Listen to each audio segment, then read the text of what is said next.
Hey guys, Michael Chassis Parts Online. Hadn't been a while since I made a video. Making one today for you. This is not your typical frame.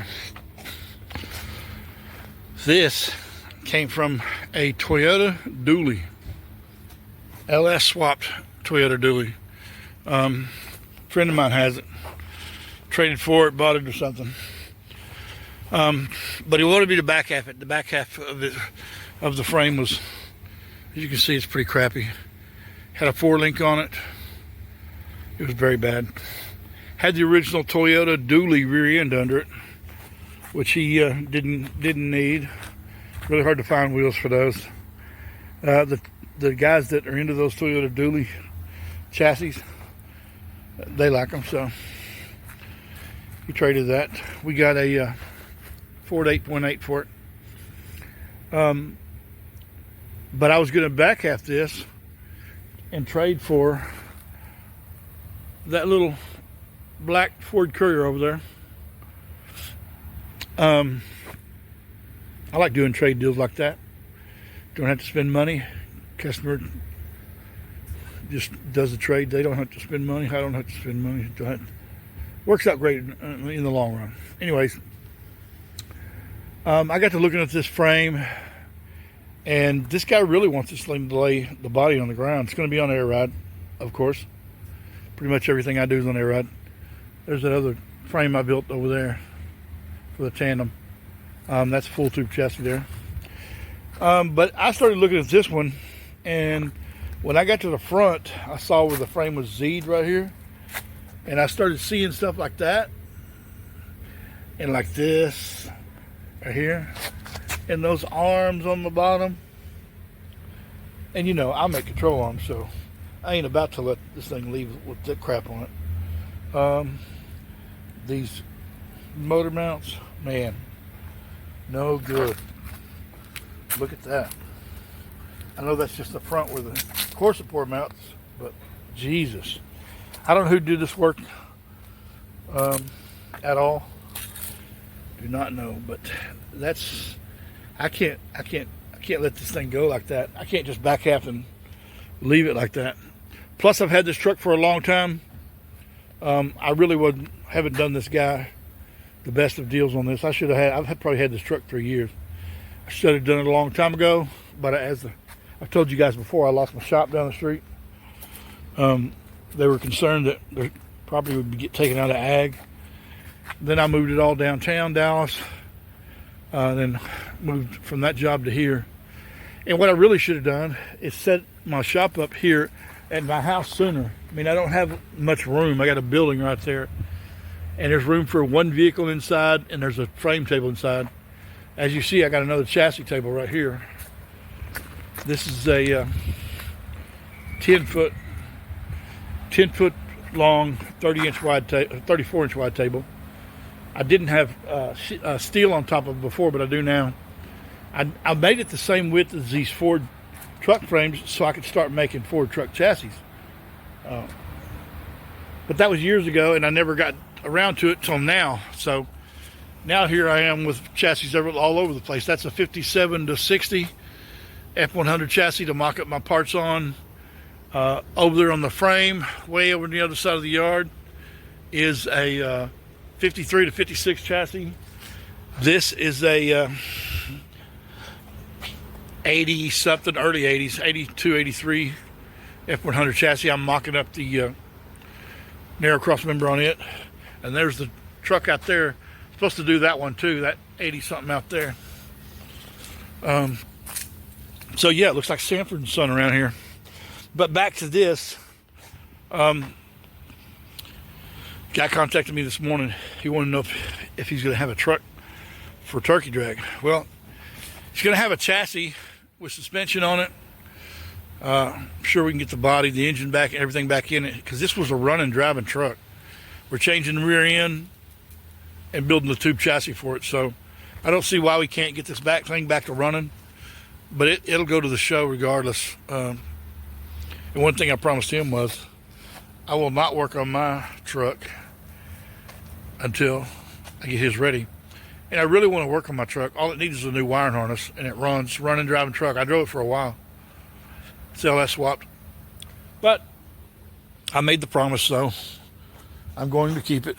I mean, we've missed 2 or 3 turkey drag shows, which is a show in the first weekend in December. Missed 2 or 3 of them already, so let's not miss another one.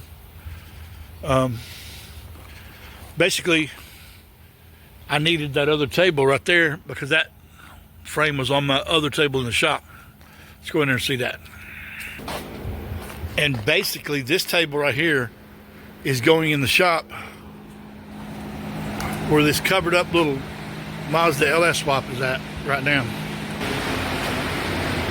Got to put the rear end in this LS swap Mazda chassis sitting here in the shop. Sent the axles out to Dutchman to be shortened, so I should get those back anytime now. To get this chassis back on wheels, I'll roll it outside and work on it outside, and I'm going to bring that table in here in the middle of the shop. And then this is the big work table. That's my dog Buddy. He's an old boy. He's probably 14 years old. This table is 4x8 sheet of 3/4 on top of a channel iron and rectangle tube frame. It's got channel iron on the top and the bottom. Got plenty of clamps. This table's leveled. It's got wheels on it where I can roll it. This is where I've been working on the rails for his chassis. I've got the rails out back, the main rails, the back part of the, when I was going to just back half it. I went all the way into the cab, all the way up to where the firewall's at. So that's where I am with that. But I need to get that frame, that old frame, in here to the shop on this table, and get it clamped down and squared up where I can measure it, where I know where all the body mounts are, height-wise and everything. And then I'll drop those down to where I can basically do a stock floor body drop. Now, I'll explain that to you guys that don't know what that really means, but that's going to block up this whole shop once I do that. Yeah, my shop's a mess, man. But what I'm going to do is I'm going to take I got some I-beam right there, and I got some more outside, and I'm going to run it down right down the middle of this roof. You see how high the roof is in here? I'm going to run that channel iron down the middle, and I'm going to put some rollers on it where I can pick up a frame back here at the back and roll it all the way out the front and set it on a trailer or whatever outside, on a cart or whatever. I got a bunch of carts too. So that's what I'm going to do there. There's another one of my carts right there. I've got to mock up a narrowed crown Vic on this weekend. I've got the cross member and everything. I just got to make some mounts for it, and it'll be gone. But for you guys that don't know what a stock floor body drop is, you see this frame. That frame's about 5 inches tall, and about 2 or a little bit more than 2 inches at the bottom of that frame is below the pinch weld on the body. So basically what you do is you make the frame rails out of 2x3 and move the body mounts down to where the bottom of the frame is level with the bottom of the pinch weld. So when you let the air out of the airbags, it goes all the way down and lays the body on the ground without having to cut the floor and raise the floor. There's plenty of room under the cab, just like I'll show you on this Mazda right here. Mazda, you can do 3 inch. See how much room there is under that cab? There's enough room for a 2x3 rail under there. Okay, we're not doing that on this Mazda, but you can do it. I'm going to build one for mine. That Toyota's the same way. He's already got a running LS motor to go in it. We're going to have to change the fuel tank. The fuel tank it had was a stock Toyota tank, and it's just has so much rust in it. It's just not even going to be worth it. Full air ride. I've already got the bags. I'm going to make tube control arms for it. I've got some stock control arms and some stock. I traded or actually the guy that owns it, traded the original Toyota dually spindles and the rear end for a Ford 8.8. I got an 8.8 to go in here. I got to narrow one side of it. I'll make tube arms for it. I've got the upper and lower stock arms I pulled from a wrecking yard. I'll just make a jig and make those. As you guys know, I make tube arms for a living, so that ain't no big deal. And I've made Toyota arms before. I'll make a 2x3 chassis for air ride. Put the compressors in the back, and the frame itself will be the air tank, so we don't have to worrying about an air tank. I don't know if we're making a bed for this or not. He's got some bed sides for it. I don't know if I'm making the bed or not. We'll see, but we got the cab in the front end. It's over on the other side over there.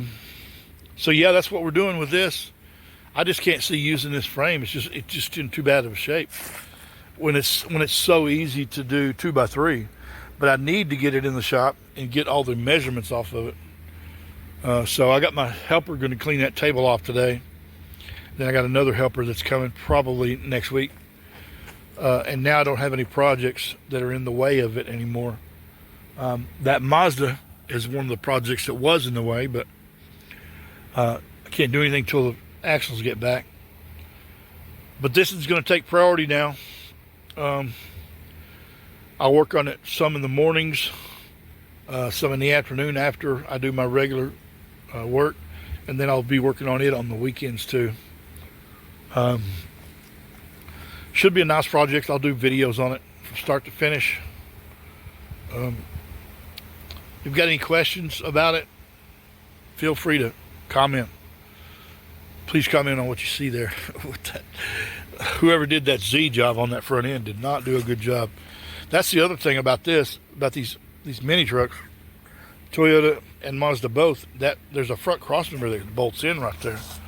And that front crossmember is actually lower than the frame by a little bit.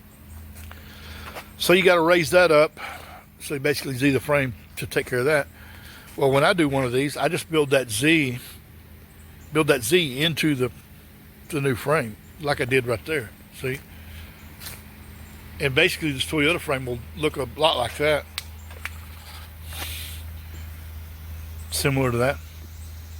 I'll use the factory body mounts on this Mazda, because the body mounts are real big and they bolt in, and they're big, thick rubber, and they're really good body mounts.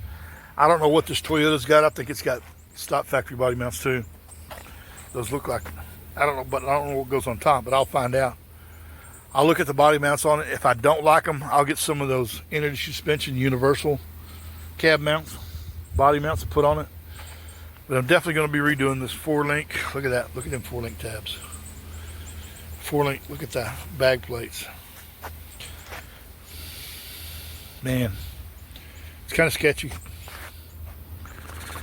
That's kind of sketchy. That stuff was all broken when it came in. And it barely move because that was dragging. So yeah, I decided I'd make this video so the guy that owns it could see what I'm up against, see where we're at, and if I post videos regularly, then you all get to follow along and he gets to see the progress on his truck. So there we are. Don't forget to hit the subscribe button, the like button, follow, whatever you're supposed to do. Peace.